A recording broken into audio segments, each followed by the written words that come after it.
Hello, everyone. This is Unfound Live. Let me get my microphone a better situated here. Hello, everyone. Yeah, this is Unfound Live for July 29th, 2024. This is, of course, the best week of the year, culminating in the best day of the year. Now we have August 1st coming up on Thursday, and that is good news for me. Other than I'm turning 54, of course. Believe it. And right now I don't really have anything special planned.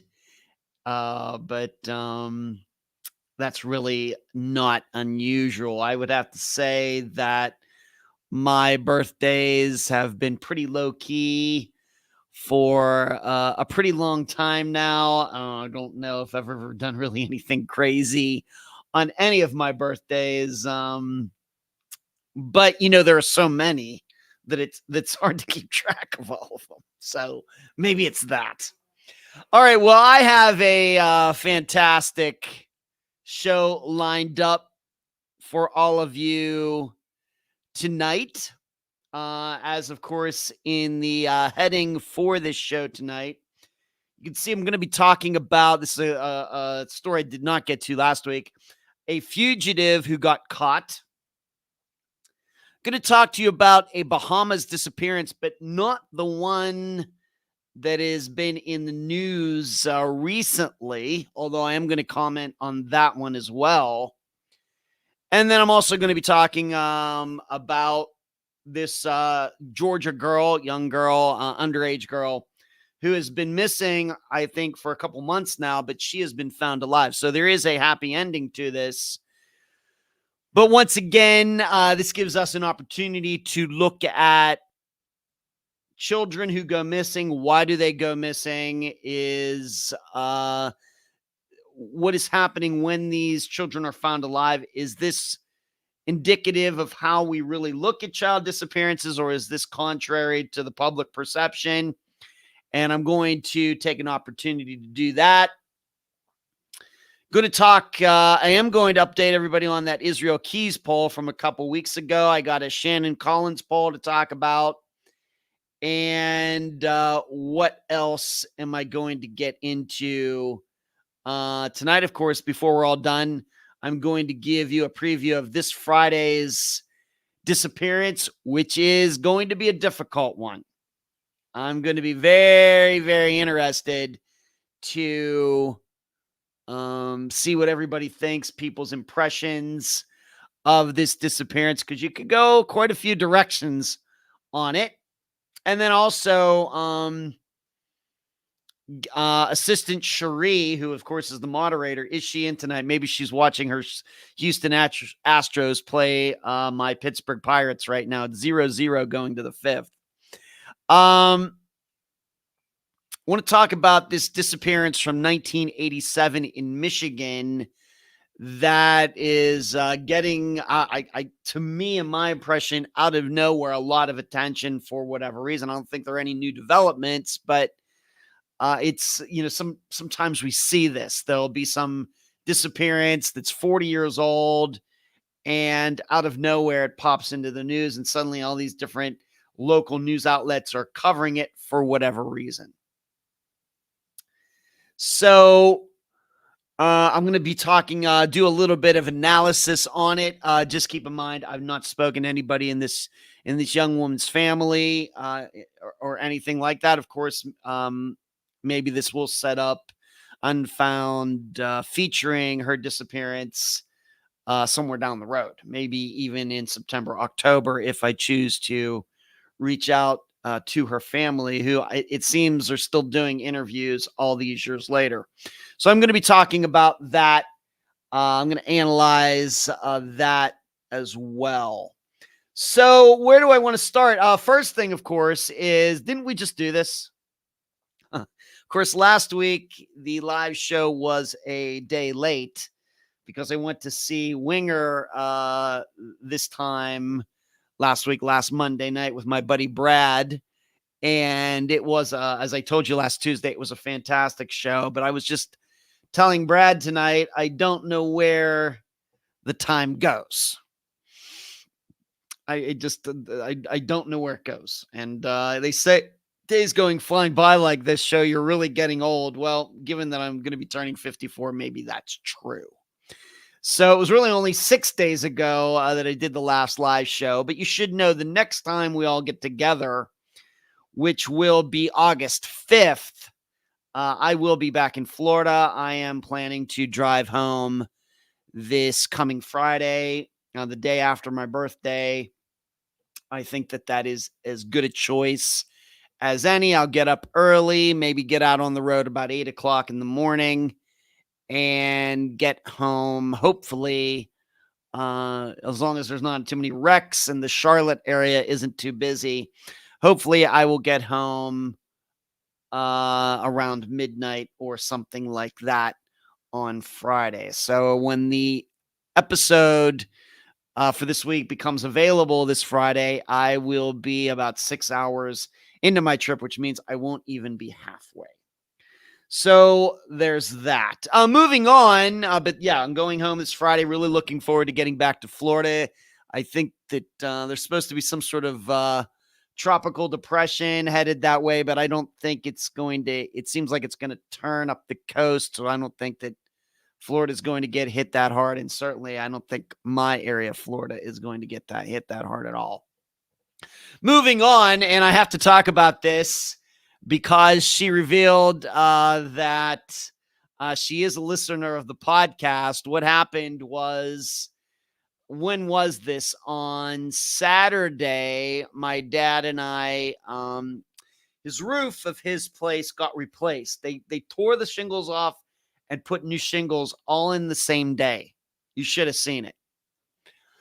And so, being that it was all the pounding and everything else, we're out of here. So we decided to take a drive. I went to see my mother's grave site, went to other family members' grave sites. But one of the things that happened, which was spectacular, is I went out to the area where I actually grew up in Leechburg, Pennsylvania. I went by the house that I grew up in there at the corner of Godfrey Road and Route 66. And it's a kind of a coincidence that a guy that my dad coached in football now lives in that house. But we ended up taking a ride down into an area called Shenley, where there used to be a distilling plant down there and everything. And we went by a woman that I've known her since we were in elementary school. The way I remember it, she and her family moved into the Leechburg School District maybe around 3rd grade or 4th grade, somewhere in like that. If she's listening or hears this, she can correct me. But it was somewhere around there, 3rd or 4th grade. So I've known her since 3rd or 4th grade. So like 1979, 1980 or something. We graduated high school together. And I went to a very small high school, so everybody knew everybody. And about 10 years ago, she built a really, really nice house. She and her husband got a house built down in that area of Leechburg called Shenley. And, kind of out in the rolling hills of, Western Pennsylvania, which is where I grew up. And we went by her house one way, and I was like, Dad, that's where Carol lives, and and we knew some other people whose houses are down. In fact, my cousin, Ronnie, lives down that way too. We went down to like this dead end road and just looking around. There's some really nice views of the Allegheny River that over there. And there's some really, really also other nice houses down there. So we made a U-turn. And so we're coming back and we're coming up on Carol's house, and I see a woman driving a tractor. Like, it didn't look like it was in her yard, but it must have been in her yard. And I went to my dad. I said, "I think that's Carol. I think it is." And I was like, "I'm pretty sure that's who it is." And I stopped the car, got out, and it was her. And I'm gonna say the last time that I saw her was, wow, 20. She'd come down to Florida and we got together with lunch with some of her coworkers. She was down there for like some business trip or something. And I probably last time saw her 10 years ago or something. 10, 11 years ago, somewhere in there. 2013, 2014, 2015, I guess. And so she was like so startled to see me. Of course, I was startled too because I didn't anticipate her just being right out there in her yard when we were driving by. And so, we just kind of talked for, not a long time, maybe less than 10 minutes or something like that. But it was so good to see her. She came over to the car, said hi to my dad. And then she let me know that she was going to the Def Leppard concert that night down in Pittsburgh, which was spectacular. And so that was really cool. Really, really neat. And many of you I know follow me on my personal page on Facebook. I posted a picture took a selfie of me and myself and Carol together. What's also cool is she's also born in August. So she also has a birthday coming up as well, although she wasn't born on August 1st. So it was just not planned by any means, but she just happened to be out there. It was so good to see her and just talk for a little bit. And so that was really, really neat. And so say hi to Carol if you're listening out there, if you're watching or whatever else. She did say that she listened to the podcast, which made my day, of course, as well. I really thank that. And I'm one of those people, I don't, I of course know a lot of people, but I really don't ask any people who I know if they listen to the podcast. I never ask my sister or anybody else in my family, my dad or any of my disc golf friends. I don't ask. It seems just a little pretentious to me. But she volunteered, that she listened and everything. It just completely made my day and everything. So it was so good to see her, totally unplanned when the trip was started that day. She has, you should know, Carol has a couple beautiful horses. And when we were out there, her one dog was like sitting on the porch or something, but the other dog was like running crazy all around the yard and everything. That was pretty fun. So there you go. Really, really cool, unexpected seeing her that day. And then if you're wondering about a story that I told last Tuesday about that, I don't want to call her. I know she wasn't underage. Young woman who sat right beside me during the Pirate game last week. Still nobody has contacted me. So I don't know what was up with that. I was thinking maybe it was a listener who was maybe just a little too afraid to say hi or something. Maybe not.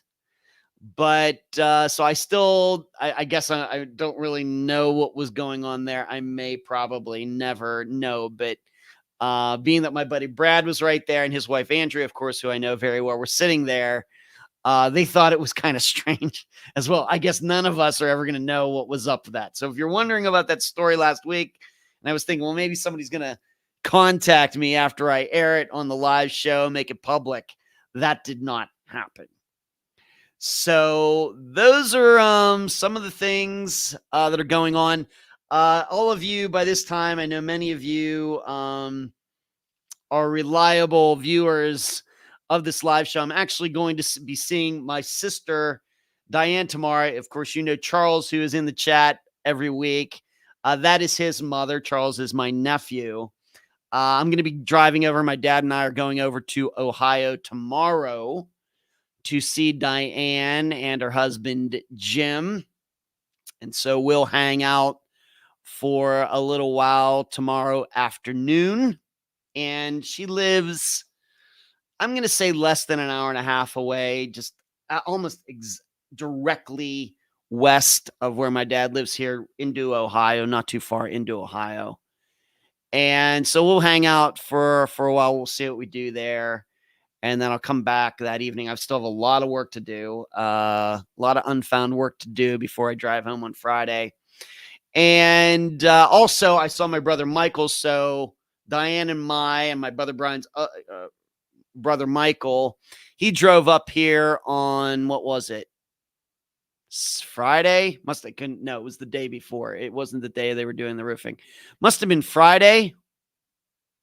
These days all run together.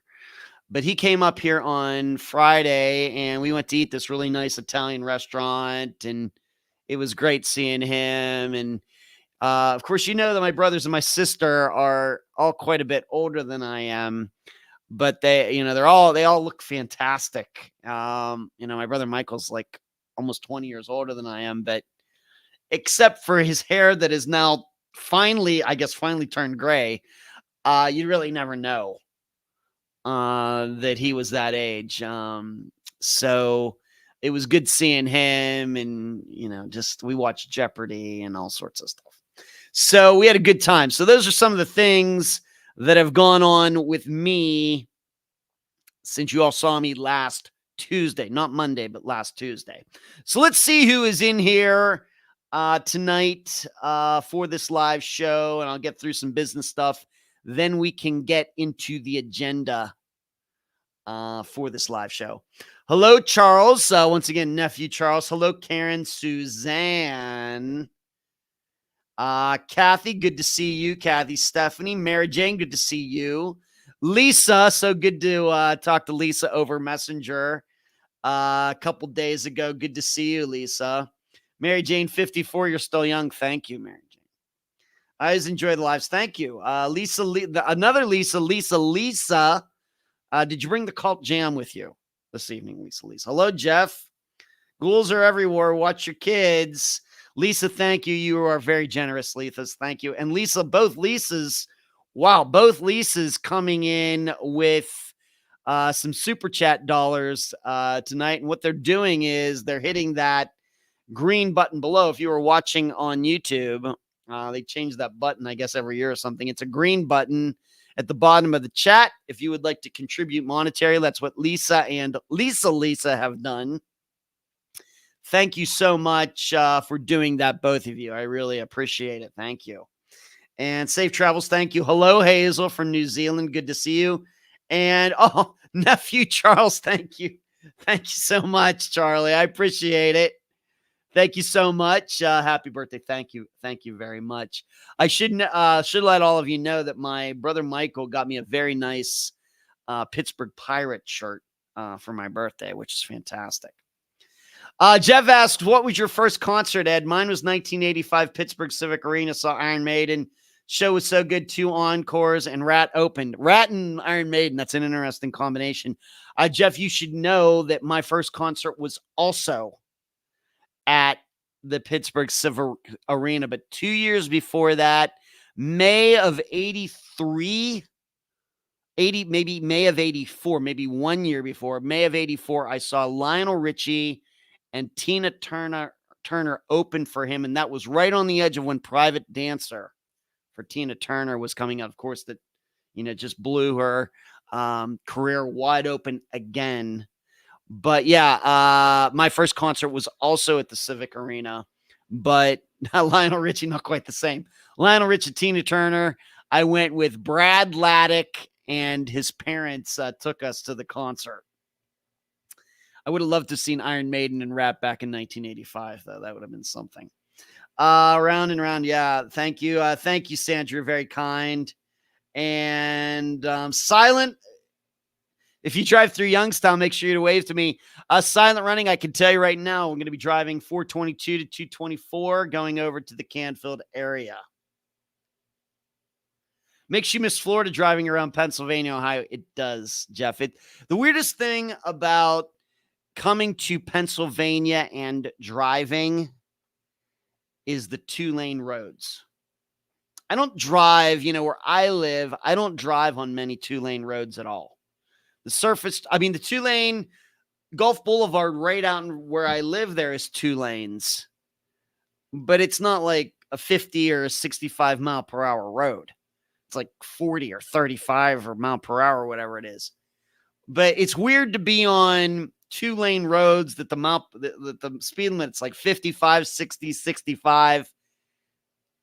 Of course, that was the way it was in Las Vegas too. Not many 2-lane roads. That is like the weirdest thing. Maybe the twists and turns a little bit more, Jeff. But really, it's the side by side of the cars being so close coming the other way that, and I, of course, I lived here until I was almost 28. So I drove on these roads way back in the day, but moving away from here, you get away from that, and then it starts to seem a little weird. Yeah, on my phone, it's $ in the lower right-hand corner. Thank you, Lisa. Yeah, that's where it is. Depends on what kind of phone you have, everything. Thank you for letting everybody know, Lisa. Yeah, thank you, Lynn. Hello to you, Lynn.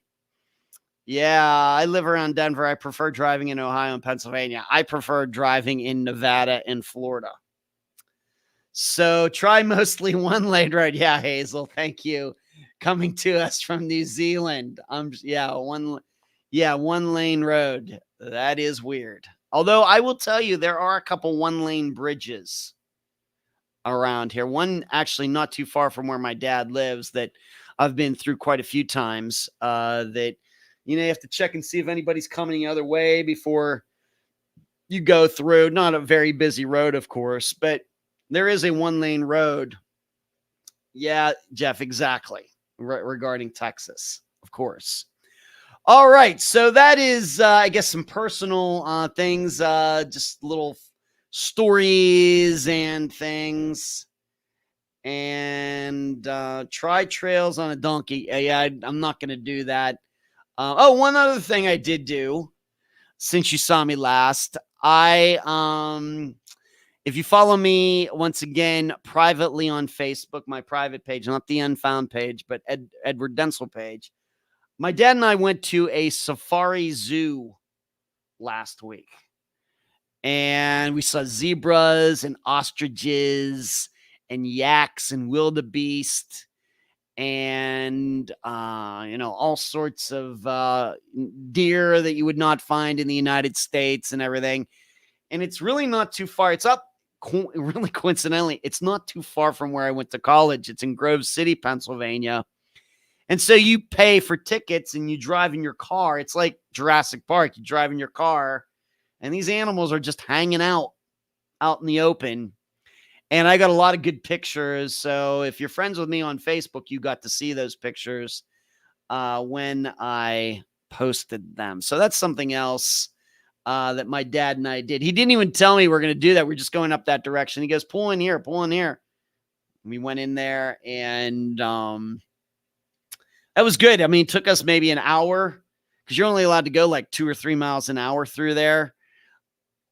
But, we stopped a little bit and the animals came up to the car and put their noses up against the windows and everything.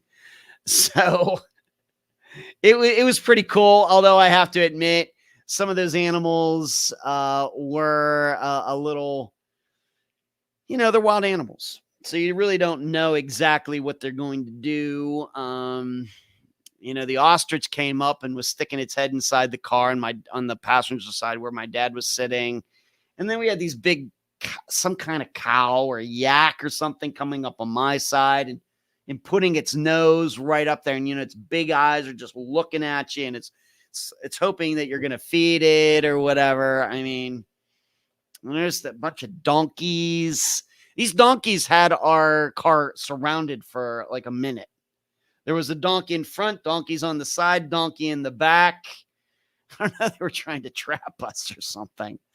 So that was pretty cool as well. So those are some of the things that I have been doing here. Hello, Jennifer. Thank you for the birthday wishes. I appreciate it. They do want free food. That is true, Lisa. You could buy when you bought your tickets, you could buy food to feed to them, but we didn't do that. So, and these animals, they're pretty fast. If they come up to the car and you don't give them something to eat within 30 seconds, they just walk away. It's true. They'll look at you and they're like, "Okay, feed me," but 30 seconds, a minute at the most. If you don't do that, they're walking away. They just got no time for you. So there you go. All right. All right, let's move on. Time to get into the true crime section of the show tonight. Oh my, Marty's here 25 minutes late. Good to see you, Marty. Good to see you. It's like driving in the bad part of an inner city. Okay, behave, Jeff. Let's start with this. Did not have enough votes to talk about it last week, but going back a few weeks now to the interview that I did with Julia Cowley, retired FBI profiler. We did, given that she did work on Israel Keys' case for a while, did land on her desk at one point. She and I did talk about Israel Keys during her interview, and I had posted a poll, but I posted it kind of late and didn't get a lot of responses. But I did post a poll in the discussion group about Israel Keys and asking, what do you think the number of people he killed is? What do you think that is? And I was like, only the 3 we know about, or less than 7, less than 12, more than 12. And maybe I shouldn't be surprised by this. And it doesn't seem like I'm regarding my personal opinion of Israel Keys. And I've talked about him, I don't know, maybe 5 to 7 times on the live show over the last 5 years or something, just for whatever reason. I'm not having much of effect on the thinking out there, because the most popular answer, I just want to make sure I get this right. The most popular answer was, where is it now? Oh my gosh, I can't find it now. That's embarrassing. I think the most common answer is that he killed more than 12 people. And like I said, it doesn't seem like my personal opinion, my arguments are having much an effect on the thinking out there. It's totally fine. I certainly want all of you to continue to think for yourselves on all of any topic that we cover, and especially the disappearances. I think being open-minded and, not being led around by me. I'm trying, once again, what I'm trying to do with Unfound, I think I'm trying to teach you how to think, not what to think. I'm of course learning too. I'm not like in a necessarily a professorial position or up on a pedestal or anything. I'm learning along with all of you. But in my place, as you know, education is very important to me. And if I think that I'm learning something, I want to pass along that to you. But I'm not going to ever tell you, well, this is the theory that you must have for this disappearance, or you're crazy. I don't do that. So when it comes to Israel Keys, certainly maybe at least a little bit, I wish more people were along my lines that I think he's highly overrated. But that is not the result of the discussion group poll, where 77% of the people have answered that they think he killed more than 12 people, which is exactly the opposite of what I think. And in fact, my choice has only got 1% of the vote. The other 2 choices, fewer than 7, fewer than 12, got 11% each. So, oh well, I'll just keep plugging along if you don't mind. Let's see what everybody's saying. Everybody's saying hi to Marty. At least was trying to figure out a PC way to say that. I think he was. We are having a great night, Marty. It'll be high anyway. I think his numbers are highly exaggerated, Marty says. Jeff says, the way he got caught was so sloppy, I can't see more than a couple people. The old couple in the Northeast was sloppy as well. Hello, Fairy. What's going on? Good to see you, Fairy Magic. So that is the Israel Keys poll that has now been out there for a couple weeks. Maybe if I were to use the mailing list, that I have access to for Unfound. Maybe I could get a lot more people engaged and maybe get a truer number on that. In fact, I might have to put that on the list of my things to do once I get back to Florida. Now, as far as the most recent poll, the most recent disappearance that came out this past Friday, the disappearance of Shannon Collins. And my impression is that Blake has been doing a lot of media appearances. My perception is that, of course, Shannon's disappearance is over 3 years old now. And I don't think that I had heard of it until Blake contacted me, but now I see it popping up everywhere. It seems Blake and the rest of Shannon's family, of course, his biological family, are doing a big media blitz, and fine by me. But the poll that I put out there, once again, in the discussion group, was, of course,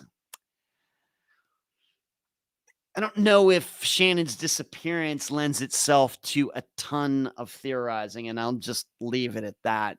So I simply asked, who knows what happened to Shannon Collins? And the answers could either be Teresa only, Teresa and the son only, Teresa, the son and the stepdaughter only, Teresa, the son, the stepdaughter, and the stepdaughter's husband, or some other combination, or maybe none of those people. And the most common choice, 58%, so not overwhelming majority, but 58% of the respondents in the discussion group on Facebook answered Teresa only. Teresa is the only person who knows what happened to Shannon. If you're interested in what choice was number 2 at 24%, Teresa, the son, and the stepdaughter all know what happened to Shannon. So if you're in the discussion group, I hope you've taken part in the poll. If you haven't, please go vote. If you're not in the discussion group at all, please search for it on Facebook and join all the people who are already in there. Now, the think tank, and maybe I'll take a moment to remind all of you, now that we're over a half hour into this live show, please give this video a thumbs up. Please give the show a thumbs up. Do not forget to do that. You know how it helps with the algorithms here on Facebook and elsewhere.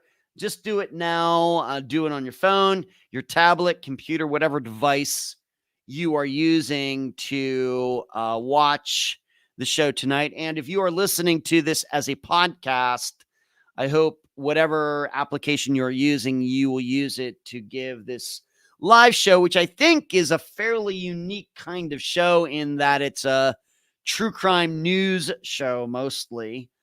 I hope you will give it a great review, because I think it is rare where it's, like I said, it's a conglomeration of taking different true crime news stories and reporting on them and giving a little analysis and everything. I don't know how much that is done.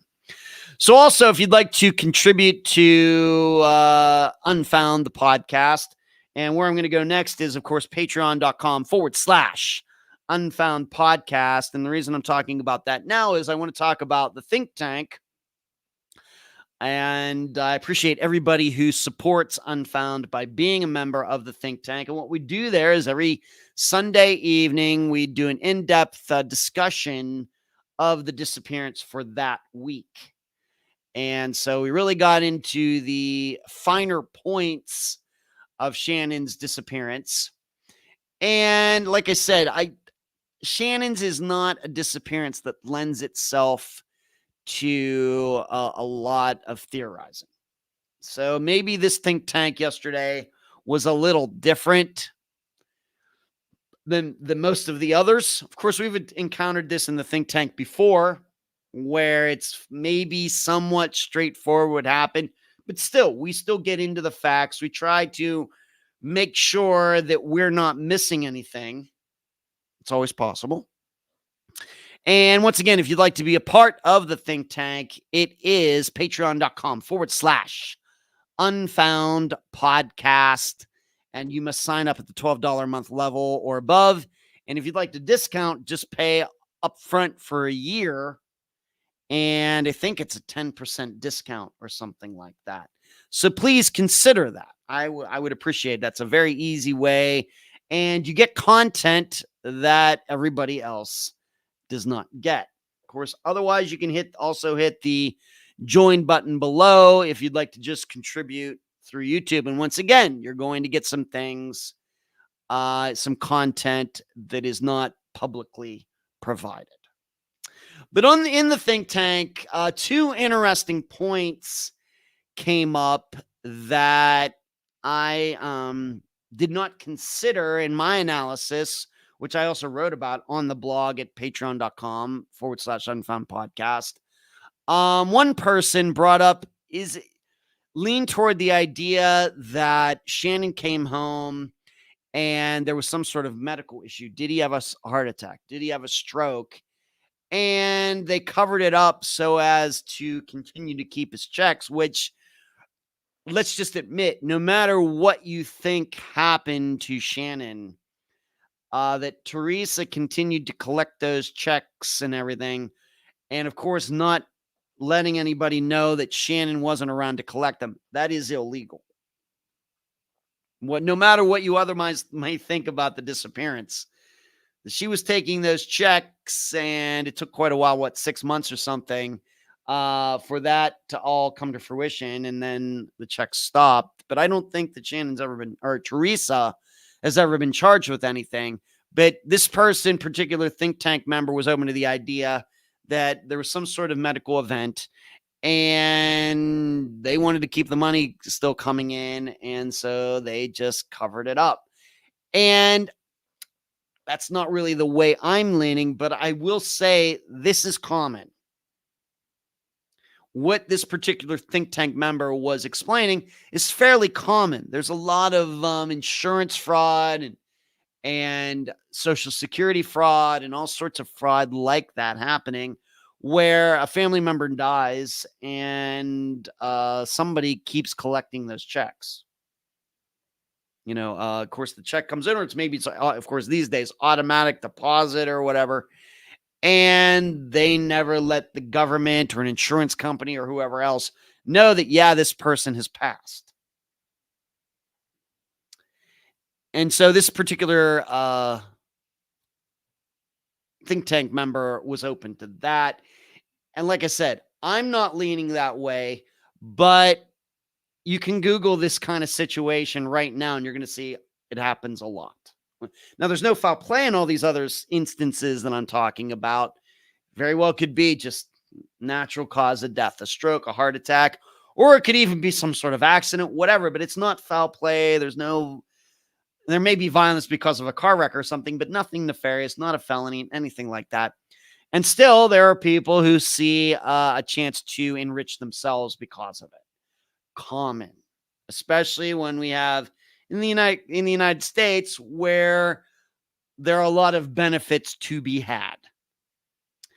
And somebody else in the think tank, which I thought was interesting, not necessarily a different theory like the other one is, but this person in the think tank got the idea maybe there was more to Shannon than what was explained in the interview. Not saying Blake was lying or withholding anything, but this person who I've gotten to know very well, very insightful, very smart, shrewd person. And I've come to respect his opinion on disappearance things very, very much.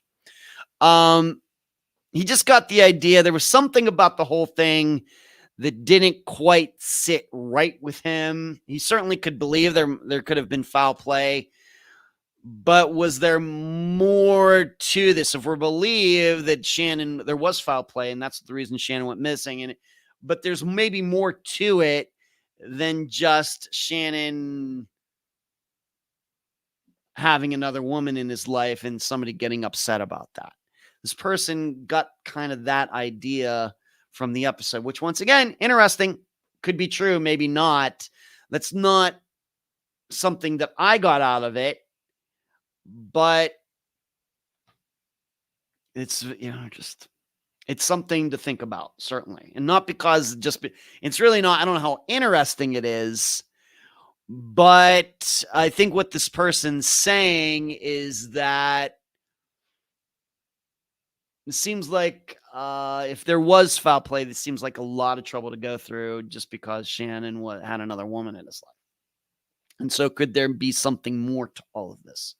So what another think tank member brought up. So once again, if you'd like to be part of the think tank, patreon.com/unfound podcast. And for $12 a month, you get a lot of stuff there with that. Or if you'd like to keep it simpler, there's a $5 a month level, which you once again get some additional content, including the Found series, which I'm going to talk about here before we're done tonight. And then if you just like to be at the lowest level, fine by me, $2 a month. And that is, you get the blog that I write. Of course, I talk about it at the end of every episode. If you'd like to hear and or read more of my analysis than what I just do at the end, $2 a month.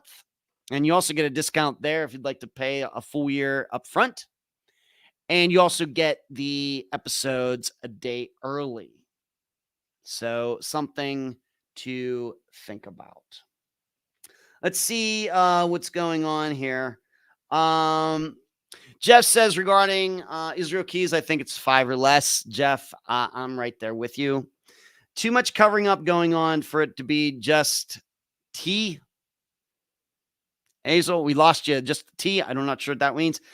Jeff, have you read American Predator? It's why I think it's less. And I have not. Jeff, mail fraud will get you every time. Yeah. Maybe we can even think about Sherry Papini, as I stated back when it was finally exposed that she totally made up being abducted. What was it that really, in the end, got her in the most trouble? Taking those funds from the state of California for being a, what was it, a victim, a rape victim, a sexual violence victim, or whatever that fund is. She took that money knowing that that's not what happened to her. That was the big issue as far as her getting in trouble with the law.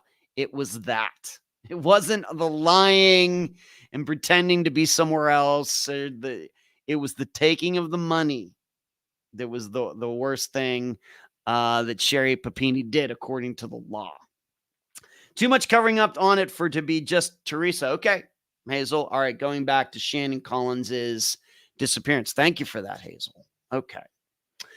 Let's move on to a couple other things. I've finished. Like I said, I'm going to be talking about a Bahamas disappearance here. I think hopefully I won't run out of time. But it's going to be an older one that is still unsolved. Now we know there is a newer one, and that is the one that I've chosen to make as this month's Unfound Now, that will be coming out on the YouTube channel within the next couple days. It's already been posted. I just haven't put together like the description and everything, but it's done. And in that, I took a look at the disappearance of Taylor Casey, a woman, she is transgendered, from Chicago, who went by herself to the Bahamas, and she disappeared there back in June at a yoga retreat. And that is the disappearance this month for Unfound Now. And I read a couple articles and then do my own analysis. We also have our points of emphasis, 3 points of emphasis, kind of educational points that I try to bring to every one of those Unfound Now. So be looking for that in the next couple of days. Well, in learning about Taylor's disappearance, I discovered that a guy had gone missing from that very same yoga retreat in the Bahamas some years ago. So I'm going to be talking about that once again. Hopefully I won't run out of time before we are done tonight, and going to take a look and see, could there be a connection between these two disappearances, even though in my impression, the Taylor and this guy don't have anything in common, of course, separated by many years and everything. But when I get that article, we'll see if any causation, correlation, relationship can be drawn between these two disappearances. Also, so be looking for that. Unfound now, Taylor Casey coming out within the next couple days. Maybe I'll get it posted tomorrow night, but maybe it might be Wednesday. Like I said, I got a lot of work to do before I drive back to Florida on Friday, including, of course, going to my sister's tomorrow. Then I'm going to be doing the interview for next Friday, so August 9th's episode on Wednesday night. So there's that as well. And so it looks like I'm going to be doing a lot of Unfound work on my birthday, which is fine. But be looking for that next Unfound now on Taylor Casey. The next Found episode now, this is only for Patreon supporters at the $5 a month level and above, and the YouTube people who've hit the join button below. I'm going to be looking at from disappearance to discovery of the gangster Whitey Bulger. Of course, he was a gangster of course, all over the place, but primarily from the East Coast of the United States, Northeast area of the United States, notorious. And he went on the run when he found out that he was going to be getting charged and with a bunch of different crimes. He went on the run and was on the run for quite a few years with this woman in his life. And they were eventually tracked down. And if you're wondering, well, what is this Found series? What is that? I take a look at disappearances that were eventually solved. And I started off last year in March of 2023 with Brandon Lawson, Elizabeth Smart, JC Dugard. I even covered the disappearance of the Titanic. And what I do is I look at the disappearance, when it happened, what was said at the time, why did that happen? And then I look at the intervening years, however long it was, whether it's many, many, many, many years like the Titanic or a much shorter period like Elizabeth Smart. I look at everything, or the highlights, I guess you'd say, of the time in between. And then I finally get to the discovery, whether the person was found alive or deceased. Of course, Brandon Lawson found deceased, even though I know technically, I guess those remains have not been identified yet, but I think it's Brandon. But then, of course, I've covered a lot of disappearances where the people ended up being alive, like Elizabeth Smart and JC Dugard. And I look at, well, why did this disappearance end? How did it end? Why did it last so long? I do all that in this series called Found. And so this month's Found episode will be on Whitey Bulger, the gangster. He goes missing. And then what went on during all those years, how they were looking for him. And then what was it that led to him finally being caught along with the woman in his life? And if you don't know, he was eventually killed while in jail. So there you go. That's some Unfound stuff. And then one more thing. We're moving here into August, as all of you know. And we have another update episode coming up. And right now, I really don't know how many updates Unfound is going to have. My impression is that haven't been a ton of updates since the end of April, which was when the last update episode came out. If you're maybe new, what are you saying, Ed? What are you talking about? I do these update episodes. I do them every 4 months.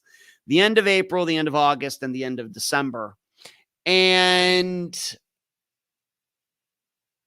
usually by this point, with like a month to go, I have a pretty good handle on how the update episode is going to go. This time, not too sure.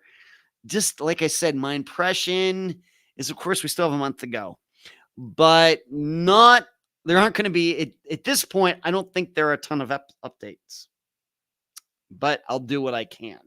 So be looking for that. But that's not until, that won't come out until Labor Day weekend, right around there. So what would that be? The 2nd, 9th, 16th, 23rd. So the August 30th is when that will be coming out. By the way, if anybody has any questions you would like to ask me, anything off the top of your head, true crime related or not, please put it in the comments. Like Jeff asked me earlier about the Civic Arena, about what was my first concert. If anybody would like to ask me anything, because I only have one question, I'm going to be answering it now. But if you ever said, well, you know what, I'm watching tonight. Oh yeah, there's a question I've always wanted to ask Ed. Well, this is the time to do it. All right, this is the time to do it. And as long as it's PG and not too personal, I promise I will answer it. But the only question I got before the live show tonight was from Liz. She posted this in the discussion group, and maybe I should check just to make sure there aren't any other questions that have been posted there while after the live show started. In fact, let me just do that right now. Let me do that right now. Doesn't look like it. Let me see here. Nope, only one question tonight, and actually is about an update on a particular disappearance, and that is the disappearance of Sue Swedell. This is a disappearance we covered, a couple years ago now. Her sister Christine was the guest, and Liz asked any updates on the disappearance of Sue Swedell. Not to my knowledge, Liz, if you're out there watching or going to listen to this later, not to my knowledge. If many of you are like, well, I remember the name, but I don't remember the circumstances, well, I'll tell you. This is the disappearance where she was at work. She got in her car to drive home, and something went wrong with her car, and she pulled into like a gas station or something like that. And there was a witness who saw her pull in. And then not too long after that, a car pulled in behind her, and she, without much hesitation, got in that car, and she was never seen again. The person who saw this, if we're to believe this witness, got the impression that Sue knew who the driver was. And it was later discovered that the reason her car, there was something wrong with it, is because somebody had tampered with the radiator and had caused, I think, the way I remember it, all the coolant to drop out of the car, so it was overheating. And that's why she pulled in there, and she was never seen again. So maybe that's all ringing a bell. And this is a disappearance that goes back, 30 years now? More than that? I forget the exact year. But unfortunately, Liz, no updates that I know of. I will admit that I've not spoken to Christine in a while, but I see her. I see posts about Sue once in a while. So I do follow the page. I think once in a while there are pictures of her post and everything. And as far as I can tell, no updates. And this is one of those disappearances where you'd think it would be fairly straightforward. Because there are only so many people who Sue would have gotten into a car with. Like that. If we're to believe this witness, we know witnesses make things up, exaggerate, and everything else. But given the location and everything, I do not believe that Sue got into this car. I don't believe that she was abducted. There was some sort of force, because it was right there in a public area. It was during the day and everything. I don't think she was forced. So I'm inclined to believe, even if the eyewitnesses may be exaggerating or something, I think it does make sense that Sue got into this car by choice. And although it's conceivable that she got into the car with somebody that she didn't know, I don't think that would be anybody's first choice. And so statistically, we have to think it was somebody that she knew, and that, you have the kind of the car. Although I forget it right at this moment, you have a description of the car. We see Sue acting a certain way. She doesn't look nervous or anything. She willing gets in the car, and you'd think this would be as straightforward could be. Not so. Not so. You'd think it'd just have to be, well, all they have to do is look at the people around Sue and track down the person that has a car like that. And that just did not happen. So no updates. Very sad. And it's just one of those that it seems maybe when it happened, that, well, this is a disappearance that's probably going to be solved in a couple weeks. Yet here we are. Just hard to say. And let me just look at that for a second. Let me just, 1988. So we're looking at a disappearance that is 36 and a half years old out of Lake Elmo, Minnesota. January 19th of 1988. I was a junior in high school. So no updates. But once again, if anybody else wants to ask me any questions as the live show continues, please do. All right, let's get to this. I want to get to this story that I did not get to last week. And that was this man who escaped from an Oregon State prison 30 years ago, stole the identity, and finally he was captured in the state of Georgia just a couple weeks ago. So I want to go over this, and so bear with me for just a moment, though. Let me check.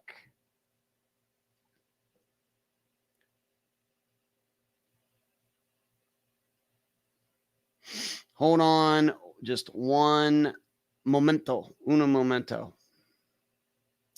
Pirates are losing 2-1, top of the seventh. Unbelievable. They just cannot get a run. They just do not have enough firepower on that team. I'm here to tell you. That's a shame. Paul Skeens pitching the way he does. Just not good.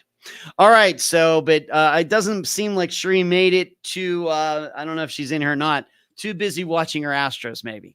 All right. So let's go over this story. A man who escaped from an Oregon State prison nearly 30 years ago and stole the identity of a deceased child was captured in Georgia on Tuesday. Stephen Craig Johnson, who had been convicted of sexual abuse charges, escaped from a prison work detail at the Mill Creek Correctional Facility in Salem, Oregon on November 29th of 1994, according to officials. He had been in the Oregon Department of Correction custody since June of 1989. Johnson, now 70, was arrested Tuesday afternoon in an apartment complex in Macon, Georgia, by the U.S. Marshal Service and one of its fugitive task forces. He'd been living in the apartment complex under the name of William Cox since 2011. An investigation revealed that Johnson had stolen the identity of a child who died in Texas in January 1962. Johnson obtained a copy of the child's birth certificate and was eventually able to get a social security number in Texas in 1995. Johnson obtained a Georgia driver's license 3 years later. In 2015, the Marshal Service adopted the case at the request of the Oregon Department of Corrections. The discovery of the stolen identity came after new investigative. This is one I want to get back to. The discovery of the stolen identity came after new investigative technology, in quotes. I put them in quotes. They're not in quotes in the article, but I'm putting the bunny ears up for it. Employed by the U.S. State Department's Diplomatic Security Service, developed new leads in the case this year. The Marshal Service said without elaborating about the technology. No, that doesn't creep us all out at all. Johnson was booked into Georgia's Bibb County Jail and is awaiting extradition back to Oregon. It is unknown if he has an attorney. Johnson was one of Oregon's most wanted fugitives. He is a pedophile and presents a high probability of victimizing preteen boys. A 2019 wanted poster from the Corrections Department warned fugitive Johnson should not be allowed with contact with children. Now, what this article doesn't say is if, since this has happened, have any parents of children, have any children who are at one time who are teenagers or adults now, had any contact with them. This article does not have anything regarding any of that. Mill Creek Correctional Facility closed in 2021. It originally opened in 1929 as the farm annex of the Oregon State Penitentiary. Until 1998, inmates processed milk from a farmers' cooperative for use by other state institutions. That's interesting. Mill Creek Correctional Facility was a minimum security prison located 5 miles southeast of Salem on 2,000 acres. The facility was unfenced and housed approximately 290 adults in custody who were within 4 years of release. So this guy was getting held at a place that had no fence. Okay. No wonder he got out. Brown's decision to close. All right, now they get into why that facility was closed down, which is not important to what I want to discuss here. So I want to go back to this paragraph again. In 2015, the Marshal Service adopted the case at the request of the Oregon Department of Corrections. The discovery of the stolen identity came after new investigative technology employed by the U.S. State Department's Diplomatic Service Security Service. I've never even heard of that. Developed new leads in the case this year. The Marshal Service said without elaborating about the technology. So, and Lisa is already posting, Lisa, stop reading my mind, please. That's immediately where my mind went to, Lisa. Is it facial recognition? I wonder. I really, really wonder. And this is one of those things where, at least here in the United States, I will just continue to speak for my own country, and I'm not going to venture out and explain what Canadians and Mexicans and Brits and New Zealanders or Kiwis or anybody else should be doing. I'm just going to talk about my own country. This is one of those things where, is it legal? Is it not legal? Is it a gray area?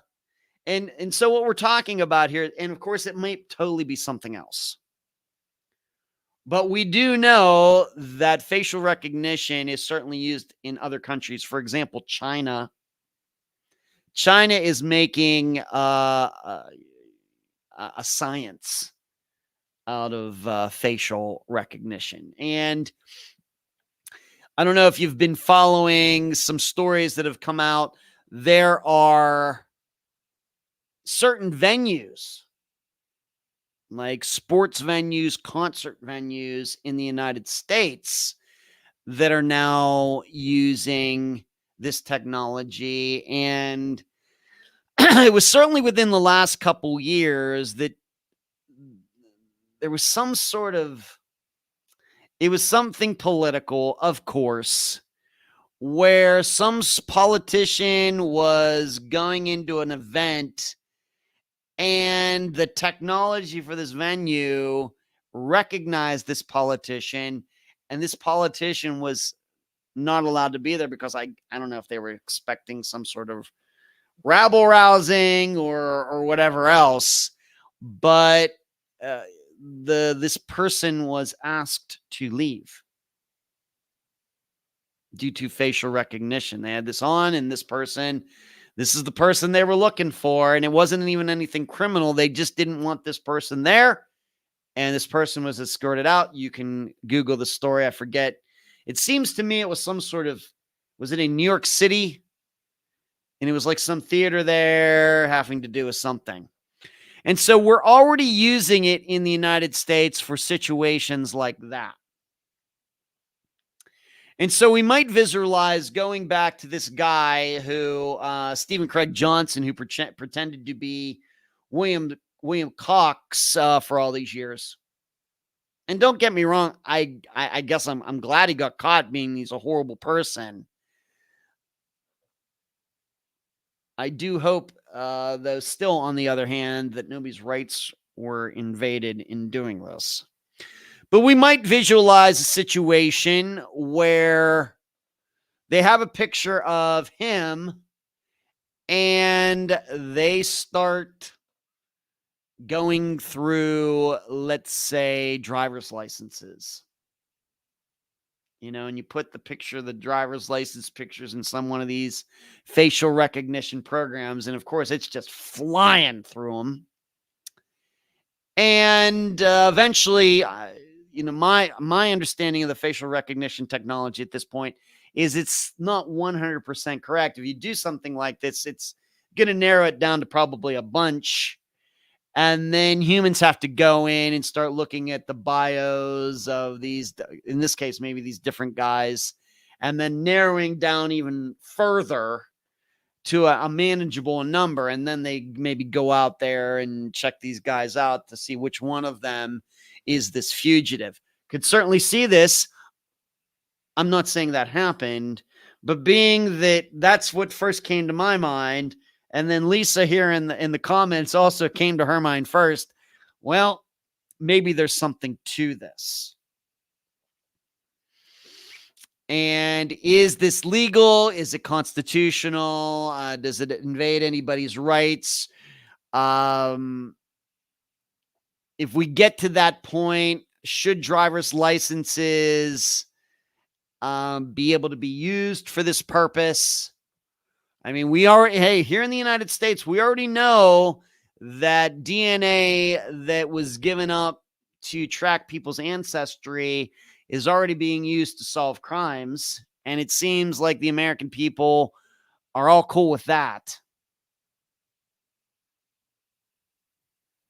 And I still wonder if one of these days that's going to be called into question, the collecting of DNA that way and being used by the government. I realize a lot of people are happy that a lot of these crimes are getting solved that are 30, 40, 50, 60 years old. Just wonder where this is all going. However, on the other hand, I will tell you this, even though I know AI has a bad reputation and certainly anything with this kind of computer power needs to be viewed, with a lot of cynicism. And I'm not saying fear, but I'll just use hesitation. I can certainly understand how AI might eventually be used to look at disappearances. And as I was talking about last week, although I don't have any access to the kind of AI programs I'm talking about, this database that we're slowly putting together, being done by a woman who I cannot thank enough, really going in and getting into the minutia of the facts of each Unfound disappearances. Could I see a day where AI is able to do that? But of course, what has to be done first of all is the data has to be collected. It just can't be like putting the information at NamUs into one of these AI programs or anything. It's going to have to be way, way, way, way, way more detailed than that to get anything out of it. And I can see AI, artificial intelligence, looking at all these different disappearances that now have all these the minutia of the facts are now detailed. And I could certainly believe that AI at some point is maybe able to connect a lot of dots that we as humans cannot. Looking for those patterns, looking for those connections, those causations and correlations that we just aren't sophisticated enough to see. We know, it's like compare it, being that I'm a big chess fan. We might compare it to how eventually computers ended up beating humans at chess. That took a while, kind of started in the 50s and 60s. And then finally, what was it? Deep Blue finally beat Garry Kasparov in the 1990s. And since then, I mean, they're Magnus Carlsen, the number one player in the world. He can't even come close to beating, the best, the best, even maybe not even the best computer program out there now. So is this maybe where we are going to go with disappearances and AI? It very well may be. And like I said, I hope it does, as long as nobody's rights are getting invaded or anything like that. And as long as the database they're going to use is accurate and very, very, very, very detailed, where a lot of different points that we discuss on Unfound's disappearances, the interviews I do with the guests are included. So drug addictions and mental health issues, and did cars go missing too, and what kind of relationships were they in, on and on, everything, phone information, social media information, all of that must be included if some sort of program is ever going to be able to do this. And that's going to take humans. No computer is going to do that. That is going to have to be done by hand and then put into some sort of database that the computer can then use to go through all of that. Well, that's kind of what we're doing here at Unfound right now. Although like I said, I don't have an AI program like that. I don't think something like that exists right now. But we are in the process of collecting that information that will be able to be put into a database where at least people can go through and start checking off all sorts of different boxes to see there may be a lot of disappearance, although I'm not necessarily saying that they are connected, if the same suspect or anything, but you never know what you're going to run into when you start doing that. And looking for similarities and trying to understand disappearances better, because this to me is where this all needs to go. I continue to insist that the reason that we have all these disappearances is because the people who are doing this really don't know what they're looking at. They don't. And this is why disappearances are so different from murders. There's no doubt that there was a murder. You have a body, there's blood everywhere. You can quickly determine, was it a strangulation, a stabbing, gunshot. You have the location.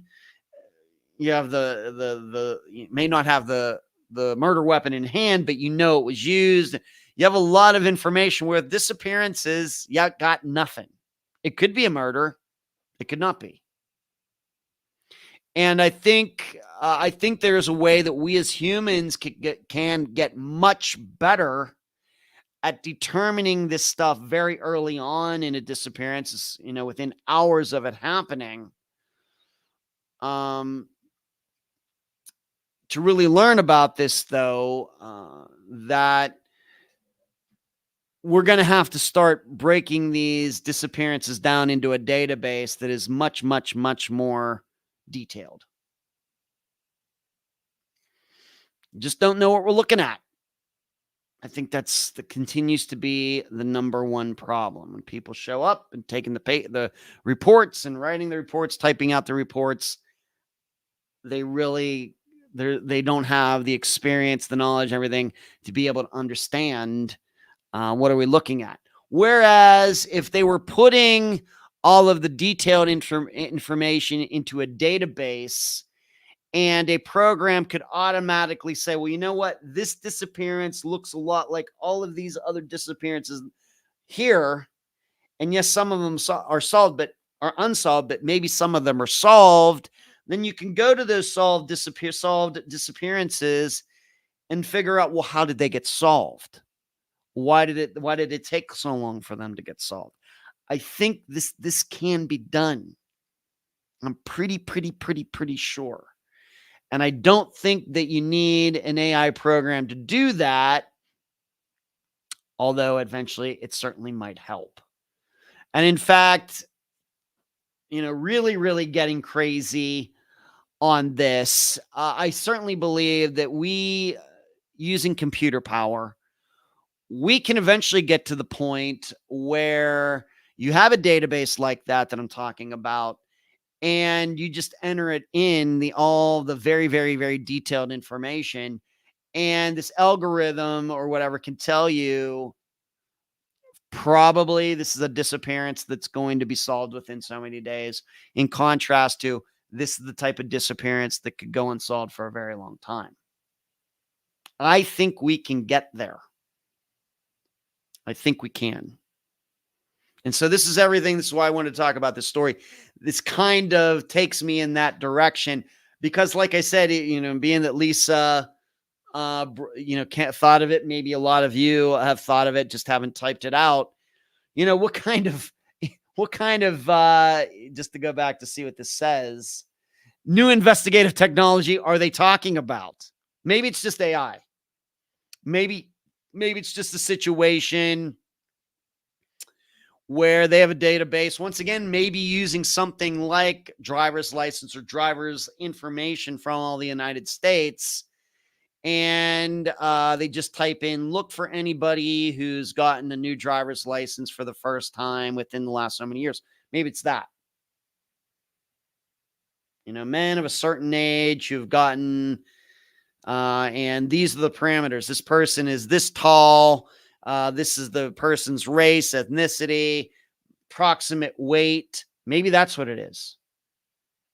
It still comes back to, is this really how we want information to be used, for example, from our driver's license or whatever? Like I said, I'm totally speculating on this. Totally speculating.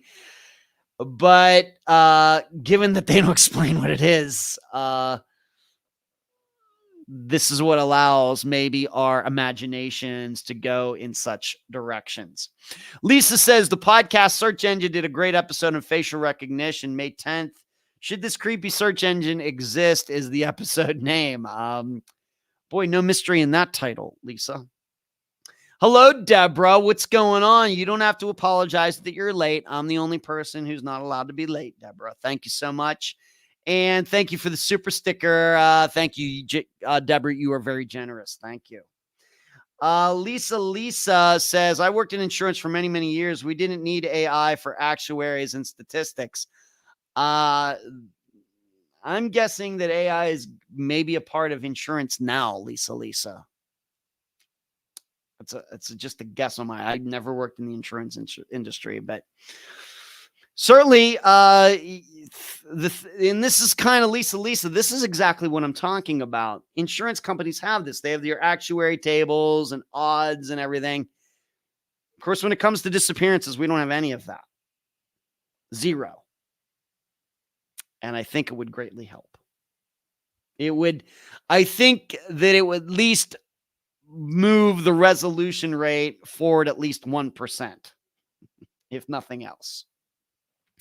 Okay, so everybody keep their eyes open and thinking about what this new investigative technology could be.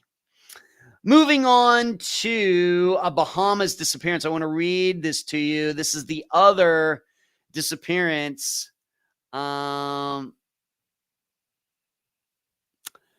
Deborah says, oh, you got it. Wondered if it went through. Happy birthday. Yeah, it went through, Deborah. Thank you so much. Appreciate it.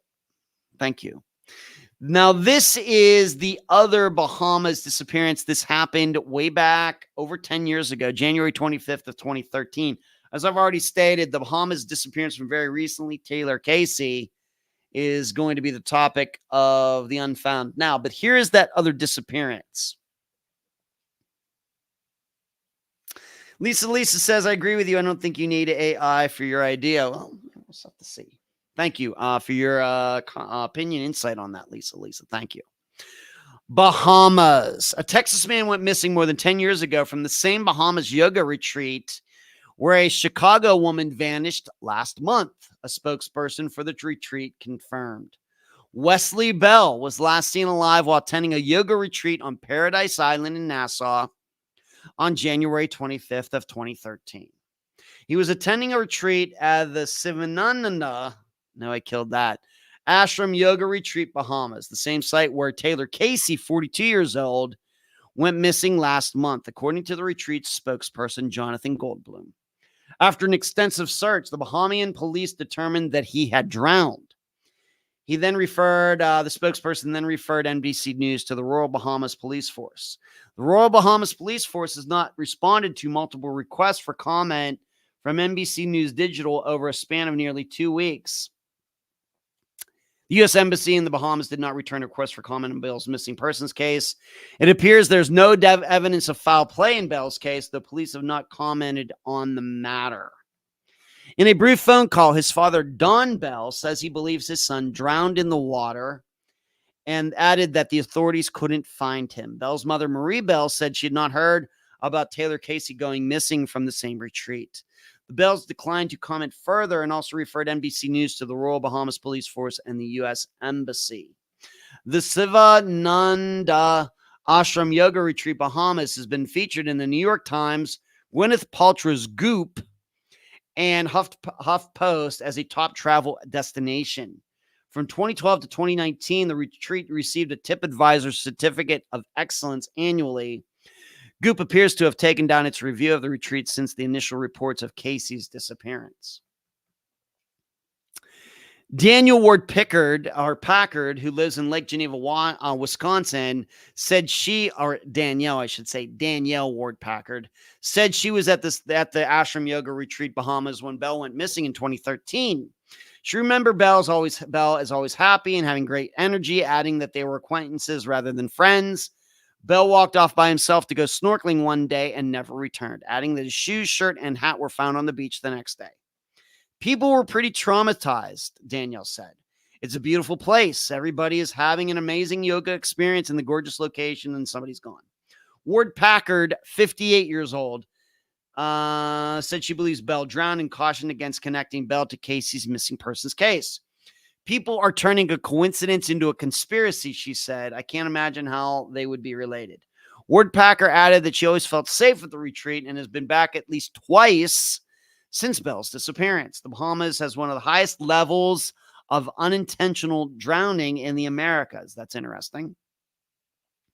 For every 100,000 people, there were 6.4 unintentional drownings in the country, compared with 1.8 in the region throughout 2019. So 3.5 times more likely to unintentionally drown in the Bahamas compared to anywhere else in the region.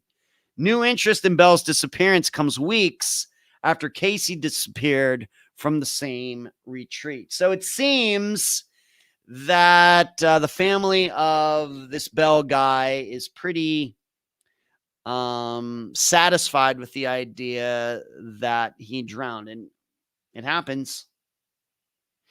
And it's one of those things that you get to a beautiful location like that and you just don't think anything bad can happen, but it can.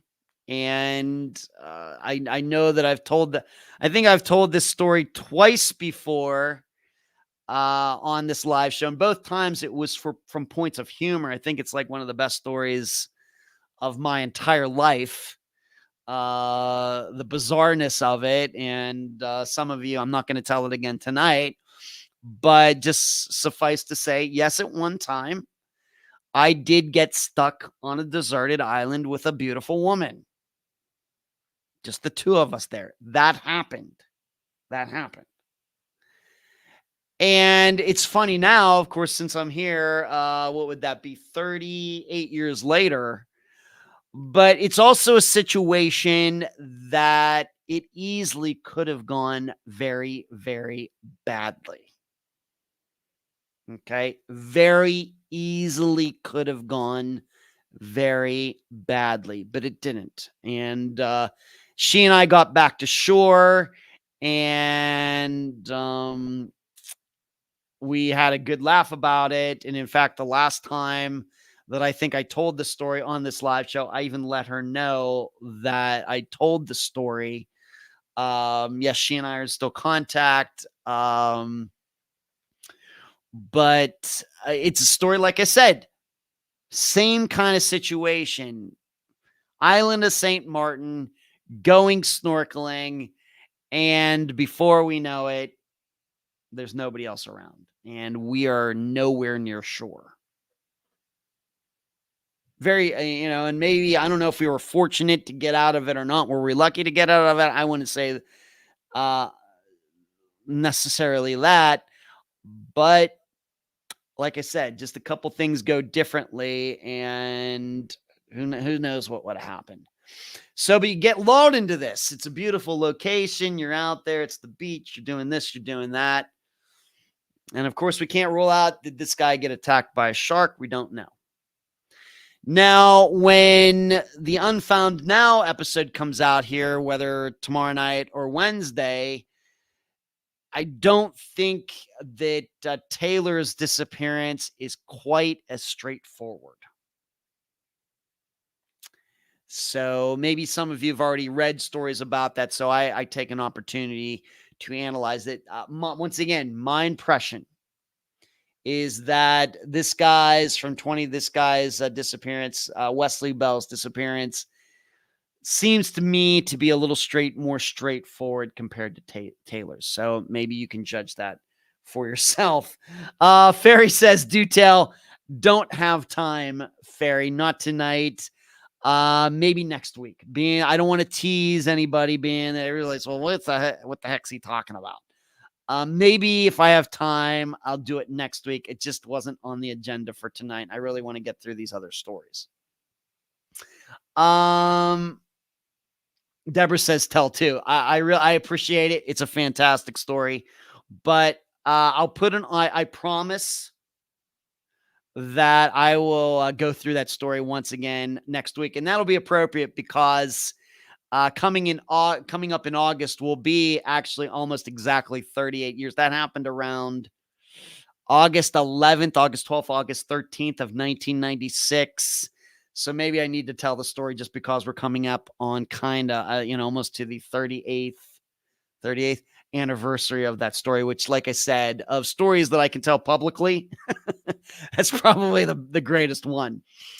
Let's see what everybody. Stephanie says, it seemed like it would be extra scary for something to go wrong, whatever it was, in an unfamiliar setting. Right. Lisa says, I think it would be a mistake to go snorkeling, swimming in a strange, unfamiliar location. Yeah, and as divers talk about, you got to use the buddy system. Never go diving by yourself. It appears that Wesley went by himself. It seems like that happened. Now, why didn't his body wash up on shore or whatever else? I don't know. I've been to the Bahamas once when I was like 4 years old with my parents. So I just don't know. Do tell. Ditto. Deborah. Yeah, also wants to know. Yeah, like I said, you'll just have to be patient. I promise I will tell the story at the beginning of next Monday's live show. All right, I promise. So tune in then. So that's that story. Like I said, wanted to talk about it given that the recent Unfound Now is about that. All right, let's go to this Georgia girl who was missing for 2 months and was luckily found alive. And she has been returned to her family. And I need to thank a listener who had kind of kept me posted on stories coming out about this 12-year-old girl who went missing. So this comes to us from Hall County, Georgia. Nearly 2 months after a 12-year-old girl was reported missing in Hall County, she has finally been found safe. Hall County Sheriff Gerald Couch said Maria Gomez Perez was located Thursday in Dover, Ohio, with 34-year-old Antonio Augustine Elon, whom she is believed to have met online. She is expected to be back in Georgia on Friday. Investigators believe Gomez Perez had been communicating with the man via Facebook and had told him she was unhappy and wanted to leave home. Despite the communication, Sheriff Couch reiterated that Maria is the victim, of course. Authorities said the man drove from Ohio to Gainesville, Georgia on May 29th, picked Gomez Perez up and then traveled back to his home in Dover, Ohio. He was arrested and taken into custody. And what's interesting is how he got caught. Sheriff Couch says Gomez Perez had recently reached out to her father online to let him know that she was safe and did not want to return home. Deputies were able to find Maria by tracking the IP address of the device she used to contact her father, which led to her rescue. Technology can be a wonderful thing. It helped us locate Maria, Sheriff Couch said. But technology can also be used for evil. It's why Maria was able to leave Gainesville with a stranger and travel 9 hours from her home. So please know what your children are doing and who they're communicating with. They're our most vulnerable citizens, and we need to keep them safe. Gomez Perez was last seen on May 29th in the driveway of her home on West Side Drive and was reported missing a day later on May 30th. In months since, numerous law enforcement agencies, her family, and community members have worked tirelessly to find Gomez Perez and bring her home. The Tuscarawas County Sheriff's Office in Ohio, I don't even know where that is, said Hall County deputies reached out to them on Wednesday, July 24th, about the missing girl. That's when detectives there launched an investigation. In a news release, Tuscarawas County authorities says Hall County sent 4 investigators to Ohio. Investigators were able to track the phone to the Dover City Park area where they made visual contact with Maria and Augustine Elon. When the two got into a vehicle and traveled to a nearby shopping center parking lot, they, along with the members of the Tuscarawas County Sheriff's Office, followed. They recovered Maria at the scene. Fisher said their office executed a search warrant at the suspect's home on Friday evening. He said investigators determined the suspect was living at the home alone with Maria Gomez Perez. Fisher said after Maria Gomez Perez was located, authorities had someone trained in forensic interviewing speak with her. Fisher said their office wants Hall County Sheriff's Office to have priority over the investigation based on Augustine Elon's own admissions during the interview following his arrest. Augustine Elon is now awaiting extradition, which could be on Monday at the earliest. The investigation is ongoing. 11 Alive reached out to ICE several times Friday night for additional information on the immigration detainer, but has not heard back yet. Now, it's not in this article, but I think in some article or other article that I read that at some point, the guy who took her, Augustine Elon, actually also contacted Maria's family and told them that she was okay, that she was alive and she was still okay. So not only was Maria allowed to do it, but I think the guy who took her did that as well. And of course, that was eventually what brought this to an end. Now, there's something, some things to think about this. It seems that nobody, even though it says here, let me read this again.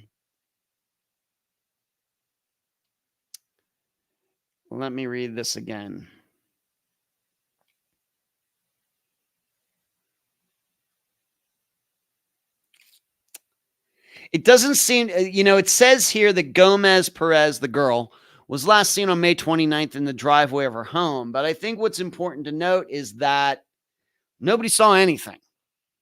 I don't think nobody saw anything. Nobody saw her get into a car. Nobody heard anything like screaming or anything. And what's clear here is that she was not abducted as we would normally term the word if you go to the dictionary. Of course, abduction means taken against her will. She was not taken against her will. She willingly went. And there's no allegations that she was fooled. My perception of the story and what happened is that she knew that she was talking to a guy, an adult, and she wanted picked up. I realize 12-year-olds can't make that kind of decision. Of course, underage people, cannot enter into these types of things, contracts or anything else. I get that. But just from a human point of view and using her mind and everything, she did this on purpose. To keep this in mind.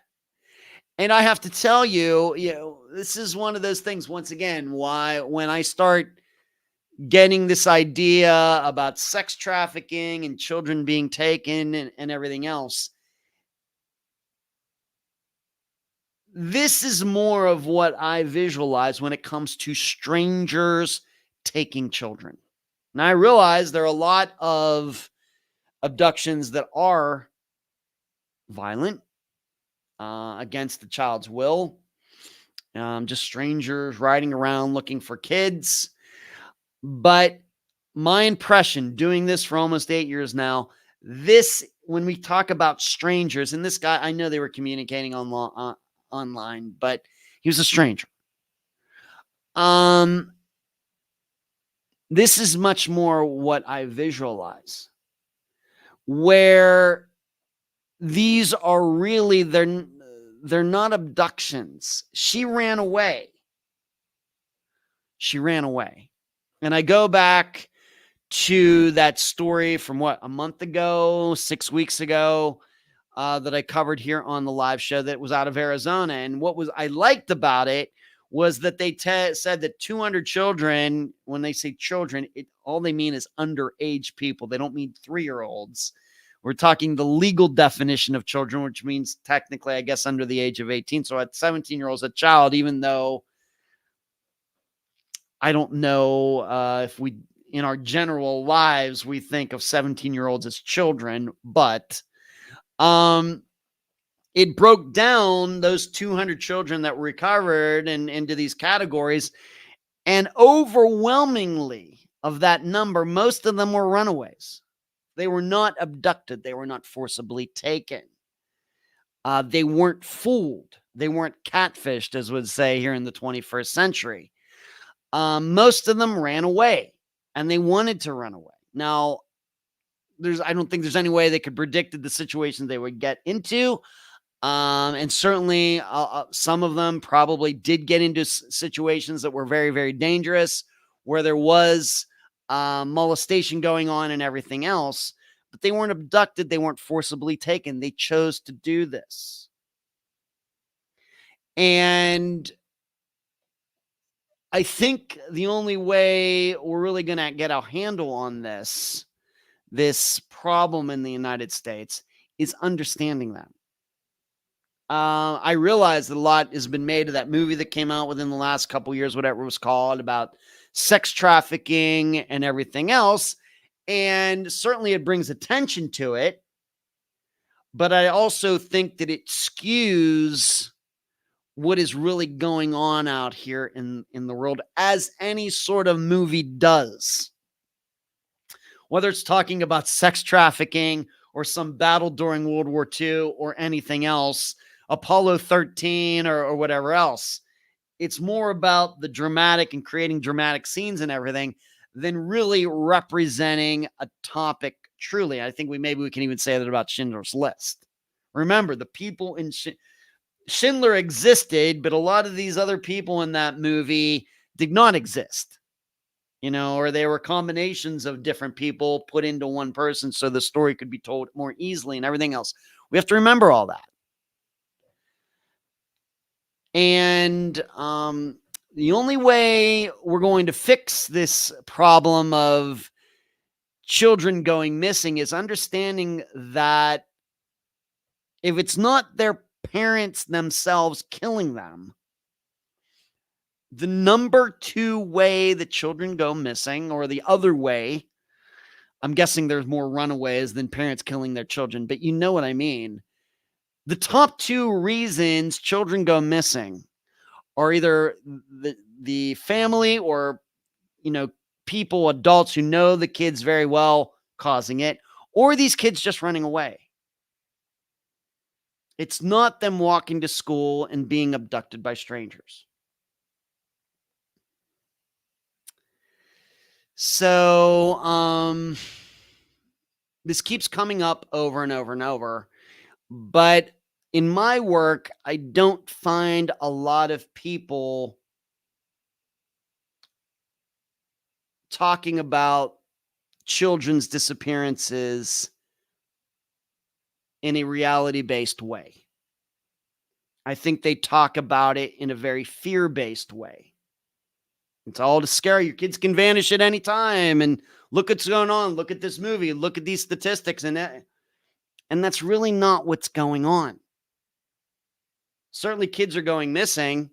Yeah, because of their parents and because of kids running away. If you want to really, really, really cut down on those things happening, then we have to, then I guess we have to figure out a way to stop parents from killing their kids. And we have to figure out a way to stop kids from running away. If you really, really want to make a dent on it. Whereas it seems to me, the general idea is, well, we have to watch out for sex trafficking. That's what's really driving child disappearances. It's not. Certainly stopping it would lower the number, but it's still going to be a fairly high number because there's just not a ton of that. As I've talked about before, the example I've given as like a family that's living way beyond its means. They're taking in $100,000 a year, but they're spending $150,000 a year. If they were to go to a financial expert, what's that guy's name, Dave Ramsey or somebody like that, and say, man, we really need to get our finances under control. What can we do? Those financial people are not going to look at the low cost things. They're going to look at the things that are really driving the problem, the big dollar items, the car insurance, the mortgage, the credit card payments, and all these things. This is the way you really get your finances under control. So when it comes to child disappearances, it's the same thing. You really have to look at what is driving those numbers. What are the real problems? And I would say, although sex trafficking is a problem, it's a horrible one. I think if we could end all sex trafficking of children today, I really don't know how much the disappearances of children would go down. It would go down, certainly, 5%, 10%. Whereas if we could somehow, I don't know, cut down on runaways, we might bring the number down by 50%. And if, of course, the way I look at these parents who cause their child disappearances, there are a lot of precursors to this, it's abuse and things like that. If we were to stop that stuff as soon as it pops up, these kids don't go missing, then that also has a big effect on the overall number. But I feel like, shouting into the abyss on this. I think the reason that sex trafficking drives the conversation is because it's just more dramatic. It's not. I don't think it's based in any sort of reality. I just don't. It's just my thing. Okay, Rockford is in the discussion tonight. Look at you, Rockford. Yes, 12 years old. That's how old she was. If she was communicating via Facebook with this guy, I wonder why they couldn't figure it out earlier. Yeah, Lisa, I don't know. I don't have an answer to that. Rockford, technology can be the downfall of very stupid criminals and perverts. Dennis Rader also comes to mind. Yeah, boy, did they trick him. Jeff Rockford, hopefully DNA would have gotten him, but vanity and arrogance took him down. Yes, sometimes those act faster than DNA. Lisa Squared. There was recently a girl that had been missing for 2 years in the same circumstances. She reappeared at 17, 18, didn't go back home. Stephanie, a lot of true crime channels theorize about human trafficking very frequently. They do. I know they do. But do they get it right? Do they get it right? Do any of them have the courage to say sex trafficking exists? It's horrible. But the public greatly overestimates how much it happens. That isn't to diminish it. It's still horrible. And I would wish if we could figure out a way to stop it. But this whole idea that if we do this, that child disappearances are going to drop by 75% or whatever, I'm just picking out a number, is crazy. It's crazy. Lisa, sounds like a case Ed featured on live maybe a month ago. Could be. I don't know.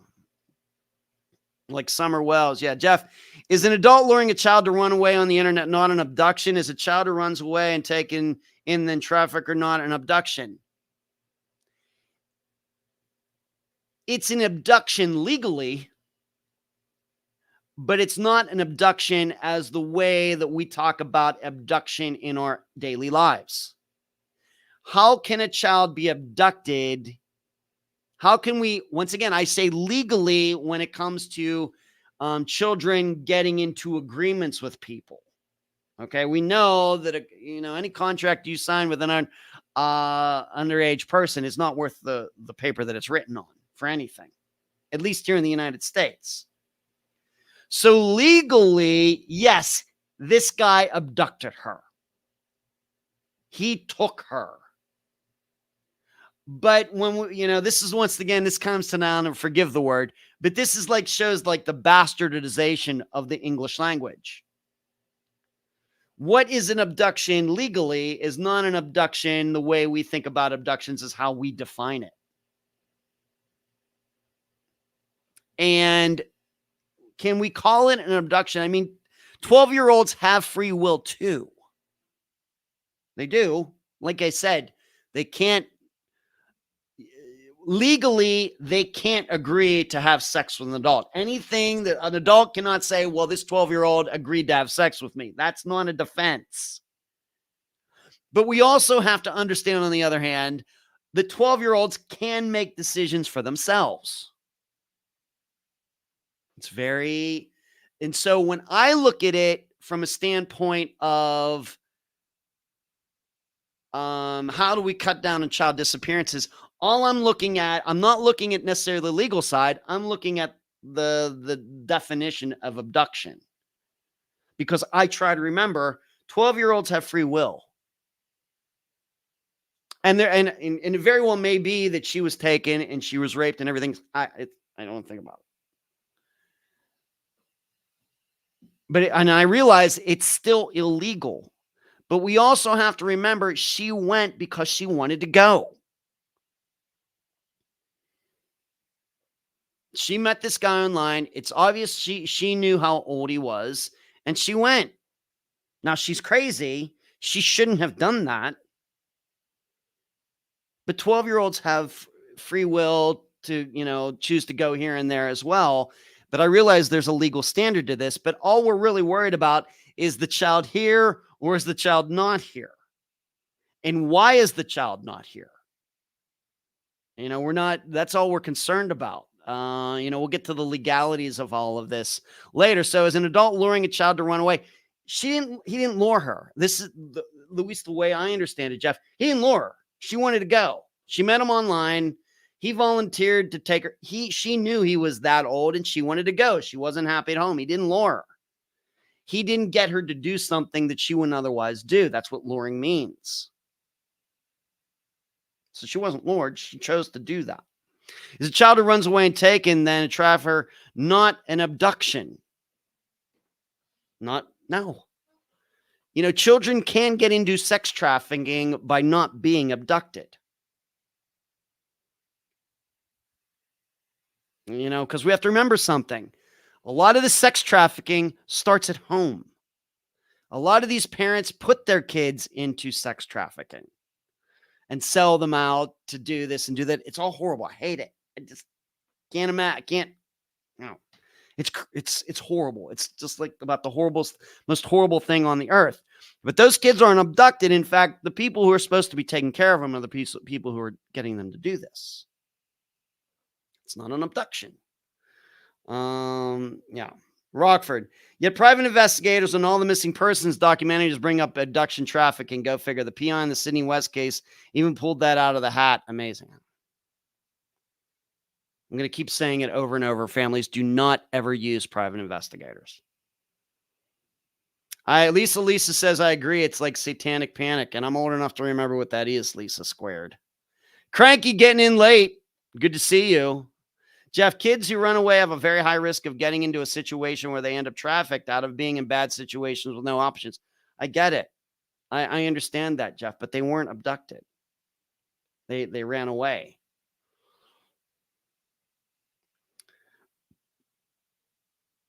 In court about child custody, some judges ask the child of 12 and their preference. They do.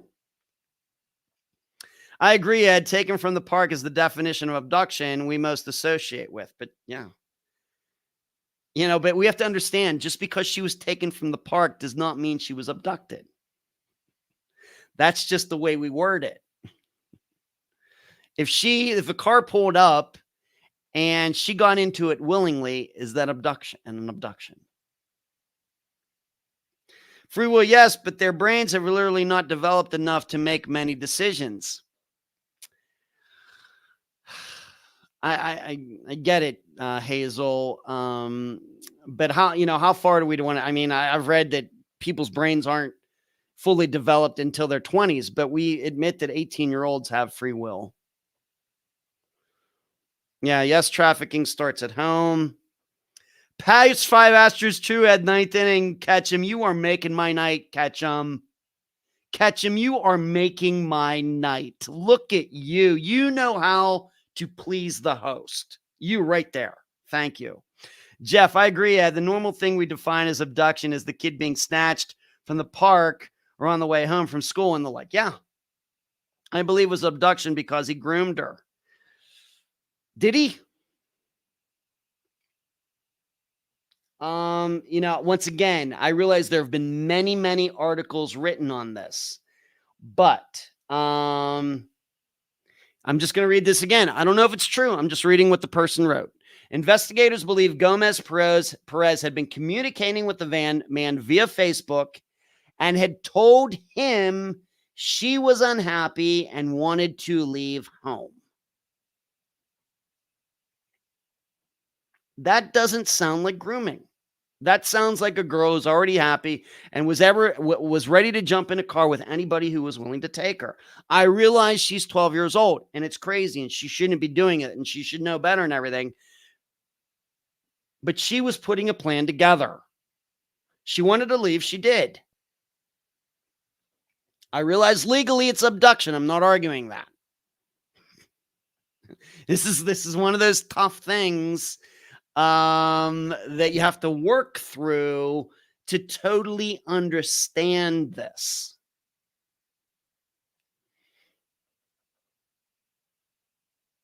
This is it's very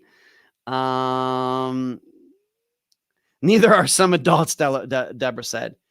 I agree it's 16, 17, 18, but not 12, 13, 14. And Hazel, I realize, at least here in the United States, I realize that under 18, but that's only for legal purposes. It doesn't have anything to do with what we do in our daily lives.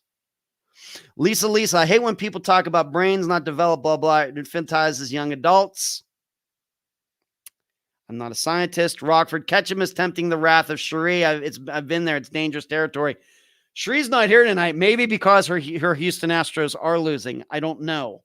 She said she was unhappy at home and wanted to leave. He played on that fact and made it appear fine to go with him. Jeff says, so glad the Pirates are on the up. Hazel, I don't know if that's true or not.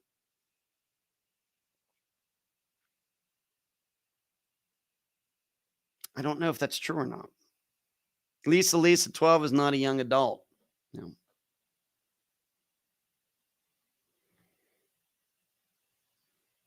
I realize it, and this is for the legal scholars and out there. And I know Rockford, just because I know you're an attorney and everything, but we have to differentiate between the legal definition, legal when I mean getting into court and charging with somebody with something, in contrast to abduction in our everyday lives and the way we understand all of this. It's one of those things that maybe I'll, this is like law school, all over again, maybe. I've never been to law school, but still, if he would have just picked her up, driven around the block once, not done anything illegal with her, and dropped her back off, is that an abduction? She wants to leave home.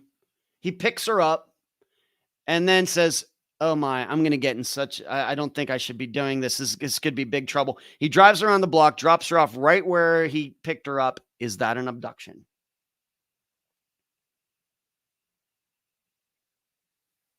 So this is one of those thing. So we're down here to like 5 minutes left. It doesn't look like I'm going to get. I really wanted to talk about Cassandra Durham tonight. Maybe that will be next week. In fact, maybe I'm just going to put that on my list of things to do. Maybe I need to reach out to her family. It seems they are doing media appearances. So maybe I'll reach out to Cassandra Durham's disappearance. Maybe we can make that happen for September or something. But maybe I'll still talk about it next week. Who knows? And I also didn't get to talk about, did you hear about this woman who went missing in the general area of where Riley Strain went missing, but she survived? This woman who was wandering along the Cumberland River, and she looked disheveled on Thursday morning, not far from where the Riley Strain disappeared earlier this year. The 33-year-old woman was found around 4 a.m. after she'd gotten separated from her friend, and she was last seen on downtown surveillance cameras near the Woodland Street Bridge, which is where Strain was last seen before he vanished in March. Cops quickly released recorded images of the woman as she walked toward the river. A detective later spotted her climbing up the riverbank at about 9 a.m. with cuts and scratches on her. Luckily, she was found alive. And in fact, they even had a picture of her standing there with the police after she was found. The woman was dirty and shoeless. She knew who she was and told police she had been in the river, but she didn't know why. She also called her mother at some point, which worried her mom enough that she called local cops to do a welfare check. This is how this happens. This is one of those things also, being that we're talked about child and sex trafficking. This is also something else that the public idea about it is totally misconstrued or construed, about how these things happen. We could even talk about that with the young man Caleb's whose remains were found recently. Automatically, people start thinking foul play. This is why the smiley fakes killer hoax was so popular for so long and everything. Whereas we have to remember, there are a lot of people doing a lot of stupid stuff all the time, drinking, drugs, they're tired, they're on this, they're on that. They may be even on prescription medication that they're required to take, but it doesn't work the way it should, and it messes their brains up. This is happening all the time. So luckily, this woman survived. Rockford, I'm staying out of this one. The legal terms of art don't match the common vernacular. The common definitions are necessary to get to the heart of the matter. Thank you, Rockford. No, but that's not what happened driving around the block. But would you consider that to be abduction if that had happened? I guess I'm asking you, Hazel, since you think it was an abduction, I'm not arguing with you. At what point does it become an abduction? Does it become an abduction even if no crime is committed? I don't think, it may be, but a guy picking a girl up, driving around the block once and dropping her back off is not a crime, is it? So, hadn't heard of this. Do you think someone is pushing them off the bridge? No. If I recall, they were coming back from the car. Correct. He was. Nope. Don't believe that. She had a lucky escape. So sad about Riley, but I believe it was accidental. No one else involved. Okay. All right. We'll maybe just continue that discussion next week. Right now, I want to get to this Friday's disappearance. David Kallenberger. It's a doozy. This is going to be a tough one. He went missing from Franklin, Indiana on March 15th, 2016. His sister Kim is the guest. David was leaving his wife. And he was going to be driving from riding. He had a motorcycle. He was riding from Lafayette, Indiana to Florida, my state. Not where I am right now, though. And about an hour and a half into his trip, he's still in Indiana. His bike breaks down. In fact, it goes off the road. He walks away from this accident, but a state trooper and a tow truck driver come along. They help him bring the truck or the bike back up to the berm. David seems to be fine. They want to help him or something, but he says that, well, he's already called for help, and he had called his sister for her to get help for him. But throughout the day, nobody shows up, and David is out there with his bike by himself on this major highway in Indiana. Well, eventually, the bike is seen, but David is not. And he is never seen again. Although neighbors who lived along the highway said that they did see him kind of walking around and everything, but they had no idea where he went. Well, the big issue is that somebody who was a witness said they saw a car pull up and pick David up. And the car seemingly might have been the car of the wife that David was leaving. And of course, he was never seen again. Once again, David Kallenberger, Kallenberger. Look it up. From Franklin, Indiana, March 15th, 2016. Kim, his sister, is the guest. I'm going to be in Las Vegas, so not sure I can make the tank, but I'll try. Sounds like a doozy. Please try to do so, Rockford. We need you. The Venetian is fantastic. The good times I had at the Venetian, Rockford. The good times I had. So not another woman said the wife could be Hazel, could be. But that's all we have for tonight. Thank you so much for watching, listening as a podcast. Give this video a thumbs up. Give this podcast a nice review on whatever app you're using. And we will do this all again next Monday when I will be back in my condo on the beach in Florida. Keep your heads on swivels out there. Charlie, say hi to the kids for me, including Bration, that young Navy man. And everybody, please, please have a safe week. And I'll just thank you for all the birthday wishes right now. Thank you. Good night.